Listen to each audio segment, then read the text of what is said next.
रामकृष्ण हरी पंढरीचा परिवार मध्ये आपलं सहर्ष स्वागत। आज आपण होळे येथे आलो आहोत आणि होळे येथे पंढरपूर तालुक्यातील शांतीब्रह्म एकनाथ महाराजांच्या पालखीचा शेवटचा मुक्काम या गावामध्ये असतो आणि जंगी आणि जय्यत तयारी आज आपण बघितलेली आहे।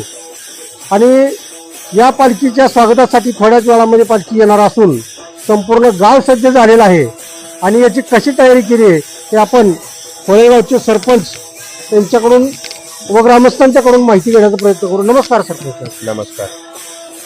शांतीब्रह्म एकनाथ महाराजांची पालखी थोड्याच वेळात आपल्या गावामध्ये येत आहे, तर पालखीच्या स्वागतासाठी गाव कसं सज्ज आहे आणि तुम्ही काय तयारी केली आहे? पालखीच्या स्वागतासाठी संपूर्ण गाव या ठिकाणी तयार झालेला आहे, सज्ज झालेला आहे।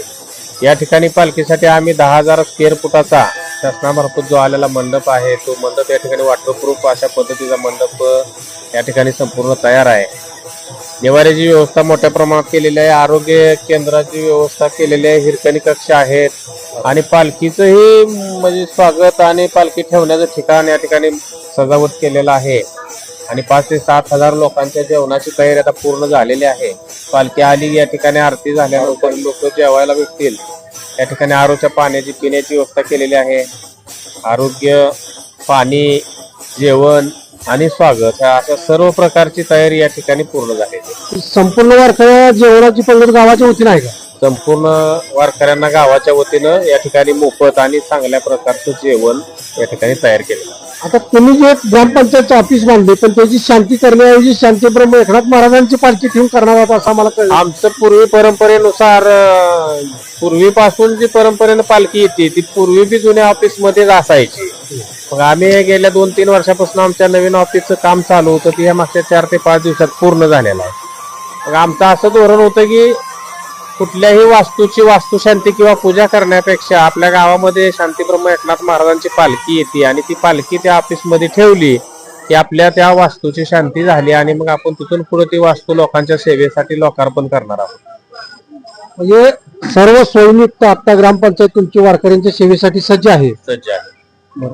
आता काही ग्रामस्थ पण आहेत, तुमचं नाव सांगा। नमस्कार, मी अर्जुन किसन नरले।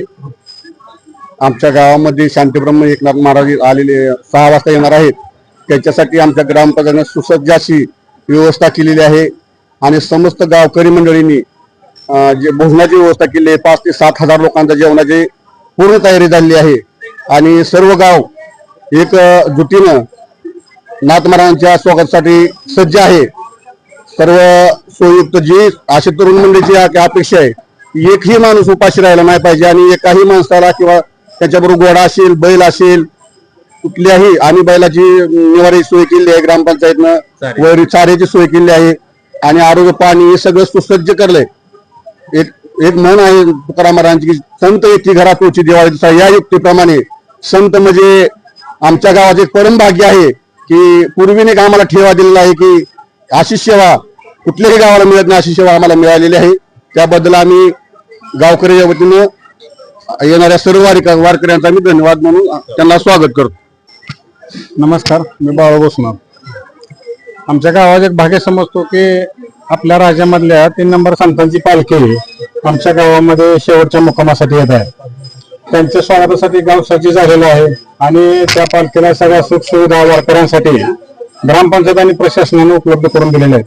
आणि राहिला प्रश्न जेवणाचा, तर ते लोकवर्गणीतून ग्रामस्थांच्या मोठ्या जेवणाची व्यवस्था केलेली आहे आणि सर्व वारकऱ्यांना जेवण मिळाल्याची दक्षता आम्ही घेणार गावकरी. या गावामध्ये दक्षिणमुखी मारुतीचे जागृत देवस्थान फार प्रसिद्ध आहे आणि याच गावामध्ये संत एकनाथ महाराजांच्या पालखीचा शेवटचा मुक्काम असतो आणि संपूर्ण गाव या सोहळ्यामध्ये सामील होऊन संपूर्ण गावाचं अन्नदान असून पालखीच्या सोहळ्यासाठी संपूर्ण गाव सज्ज आहे आणि येणाऱ्या वारकऱ्यांच्या प्रतीक्षेत ही सर्व मंडळी थांबलेली आहेत. काय नाव सांगा? माझं नाव रामभाऊ बुसणार आणि गेली 5 वर्ष आमच्या गावाला चारही रस्ते नव्हतं. एकनाथ महाराजांच्या कृपेने आणि आमच्या नवीन सरपंचाच्या तरुण सरपंचाच्या कर्तृत्वानं आज आम्हाला 4ही रस्ते एकनाथ महाराजांमुळे मिळलं. एकनाथ पालखी मार्ग दोन पालखी मार्ग मिळालं. नवीन पूल झाला आमच्या नदीवर, नाव बुडाली ती महिला झालत्या, ऍक्सिडेंट झाला होता यात्रेमध्ये. परंतु या सरपंचाच्या आणि एकनाथ महाराजांच्या कृपेने आम्हाला नवीन पूल मिळाला. पुलावरून आता सर्व आमच्या करकम गटाची किंवा निमा तालुक्याची त्याच्यावर ये जाऊ सुरू झाली. त्यामुळे आणि एकनाथ महाराजांची पालखी आमच्या गावात येते. जसं आम्ही दीपावलीला किंवा नागपंचमीला मुली माहेरी येतात, तसं आमच्या गावातल्या सर्व मुली आज माहेरी आज आलीत आणि दरवर्षी येतात की आमच्या नाथ महाराजांच्या दर्शनासाठी. त्याच्यासाठी आम्ही सज्ज आहोत. उद्या सकाळी आम्ही चहा नाश्त्याची व्यवस्था केलेली आहे. सकाळी चंद्रभागीला नदीवर आमच्या पादुका स्नान होईल, त्या नाश्ता चहा पाणी होईल आणि मग पालखीला आम्ही निरोप देऊ. अशा पद्धतीने संपूर्ण गाव हे सज्ज आहे.